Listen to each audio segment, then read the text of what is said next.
আরিফ নামে এক ছেলে ছিল, যার স্বপ্ন ছিল অনেক বড়। সে চেয়েছিল একদিন অনেক ধনী হবে, নাম করবে, সবাই তাকে চিনবে।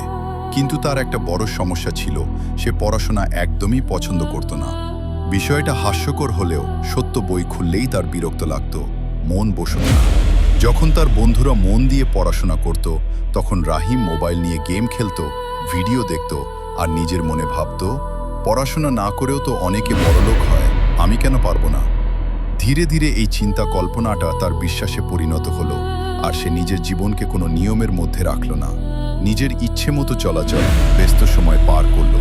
সময় যেতে লাগলো, একসময় সে সিদ্ধান্ত নিল সে নিজেই কিছু করবে, একটা ছোট ব্যবসা শুরু করবে।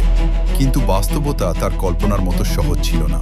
ব্যবসা শুরু করার পর সে বুঝতে পারল, হিসাব রাখতে জানে না, লাভ লোকসান বোঝে না, কাস্টমারের সাথে ঠিকভাবে কথা বলতে পারে না, আর ছোট ছোট সিদ্ধান্তেও ভুল করে বসে। কিছুদিনের মধ্যেই তার ব্যবসা ক্ষতিতে চলে গেল এবং শেষ পর্যন্ত বন্ধ হয়ে গেল। সেই সময় আরিফের মনে প্রচণ্ড হতাশা নেমে এলো। সে বুঝতে পারছিল না কোথায় ভুল হলো। একদিন হতাশ হয়ে সে এক বয়স্ক জ্ঞানী লোকের কাছে গেল এবং সব খুলে বলল। লোকটি মনোযোগ দিয়ে সব শুনে তাকে একটি সহজ প্রশ্ন করলেন, তুমি জীবনে কি শিখেছ?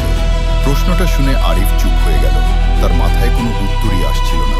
তখন লোকটি শান্তভাবে বললেন, সফল হতে চাইলে শুধু স্বপ্ন দেখলেই হবে না, নিজের ভেতর জ্ঞান আর দক্ষতা তৈরি করতে হবে, পড়াশোনা করতে হবে।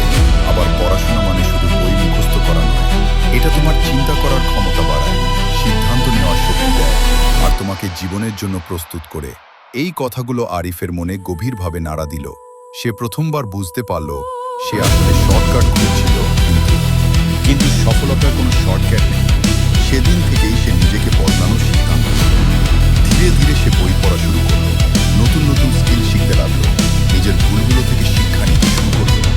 শুরুটা কঠিন ছিল, কিন্তু সে থামেনি। বছর কয়েক পর সেই আরিফ আর আগের মতো ছিল না। তার মধ্যে আত্মবিশ্বাস তৈরি হয়েছিল। সে এখন বুঝে কাজ করে, পরিকল্পনা করে এগোয়। এবার সে আবার নতুন করে ব্যবসা শুরু করলো, এবার আর ভুল করলো না।